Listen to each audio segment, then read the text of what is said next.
দেশের চাষিদের কাছে আবেদন করলেন, আপনারা পাট লাগান, পাট চাষ করুন। আমরা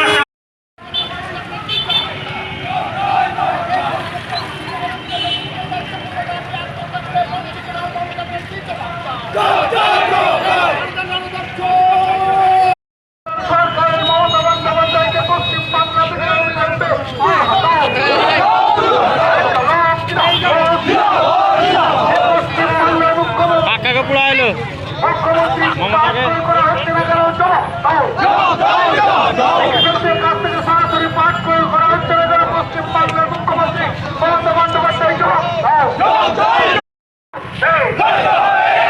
এই রাজ্য কেন্দ্রের মানুষ মারা নীতির বিরুদ্ধে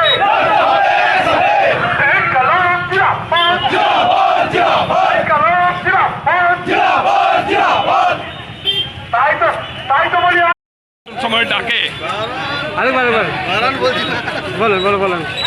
আমাদের বামপন্থী কৃষক সংগঠন সময় ডাকে চাঁচল মহকুমা অফিসে আমরা আজকে ডেপুটেশন কর্মসূচি নিয়েছিলাম পাট চাষিদের স্বার্থে, পাটের ন্যায্য মূল্যের দাবিতে।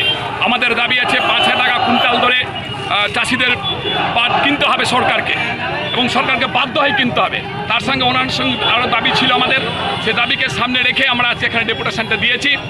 আর এখানে সাথে সাথে আমরা এখানে কেন্দ্রীয় সরকার এবং রাজ্য সরকারের বিরুদ্ধে দাঁড়িয়ে কেন্দ্রীয় সরকারের প্রধানমন্ত্রী মোদির এবং এখানে মমতাদির দুজনের পুষ্পতলিকা দাহ করেছি, এবং চাষিরা এখানে পাট পুড়িয়ে তাদের আন্দোলন কর্মসূচির সে প্রতিবাদ আজকে এখানে দেখাচ্ছে।